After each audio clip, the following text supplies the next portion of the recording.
আসসালামু আলাইকুম। আশা করি সবাই ভালো আছেন। এক্সপার্ট হলিডের পক্ষ থেকে সবাইকে জানাই অনেক শুভেচ্ছা।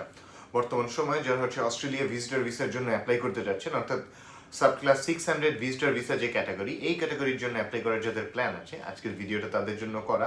সো বর্তমান সময়ে subclass 600 visitor visa approval পাওয়ার চান্সেস কীরকম বা কোন প্রোফাইলগুলো ভিসা অ্যাপ্রুভালগুলো পাচ্ছে, আজকের ভিডিওতে এই ধারণা দেওয়ারই চেষ্টা করব।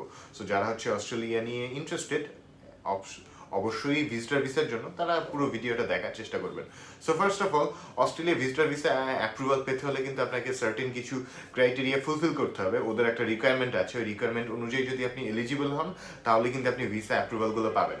সো অস্ট্রেলিয়ার ক্ষেত্রে একটা ডকুমেন্টস আছে যেগুলো অন্যান্য দেশের থেকে একটু বেশি জোর দিয়ে ওরা দেখে, সেটা হচ্ছে আপনার ট্যাক্স ডকুমেন্টসগুলো। আপনার ট্যাক্স ডকুমেন্টস যদি প্রপার ওয়েতে থাকে, ধরুন লাস্ট 2 থেকে 3 বছরে যদি আপনি রেগুলার ওয়েতে ট্যাক্স পেয়ার হয়ে থাকেন, আপনার ভিসা পাওয়ার সম্ভাবনা বেশি থাকবে। এবং অবশ্যই সেটা আপনার ইনকামের সাথে একটা সামঞ্জস্যতা থাকতে হবে। ইটস নট লাইক যে আপনি ইনকাম করছেন অনেক, ট্যাক্স দিচ্ছেন কম, তাহলে কিন্তু ব্যাপারটা হবে না। সো এই ব্যাপারটা মাথায় রাখতে হবে শুধুমাত্র অস্ট্রেলিয়ার ক্ষেত্রে। এর পাশাপাশি যে জিনিসটা, সেটা হচ্ছে বর্তমান সময়ে রেশিওটা ভালো। এবং কি জন্য ভালো, বর্তমান সময়ে ওরা যে প্রোফাইলগুলোতে ভিসা অ্যাপ্রুভাল দিচ্ছে, বেসিক্যালি সেই প্রোফাইলগুলো আমরা ঘাটাঘাটি করে দেখেছি।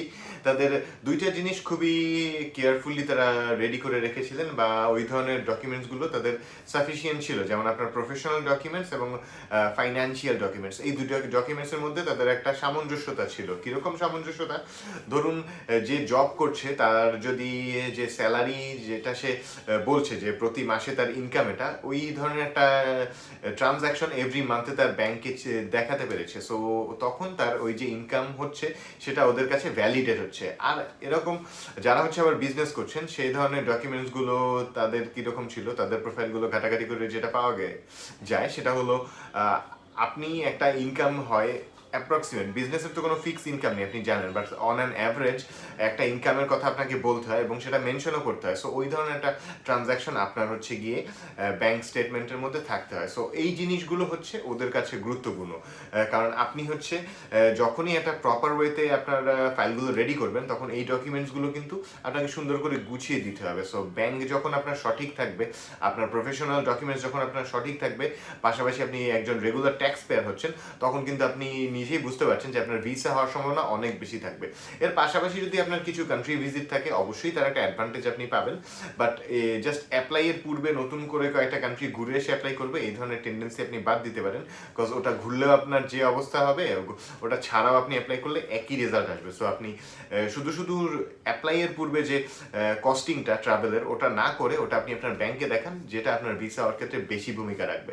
বিকজ ওরা এই জিনিসটা জানে যে কে একজন রিয়েল ট্রাভেলার, বা কে শুধুমাত্র শো অফ বা দেখানোর জন্য গিয়ে স্টিকারগুলো নিচ্ছে। সো এটা শুধু শুধু করে অহেতুক আপনার ওই সময়টা নষ্ট করার প্রয়োজন নেই। তার থেকে এই অ্যামাউন্টটা ব্যাংকে থাকলে আপনার জন্যই সুবিধা হবে। এবং এই ব্যাপারগুলো যদি আপনি সুন্দর করে গুছিয়ে অস্ট্রেলিয়ার ফাইলটা বর্তমানে রেডি করে সাবমিট করতে পারেন, আশা করা যায় আপনার ভিসা হওয়ার সম্ভাবনা অনেক বেশি থাকবে।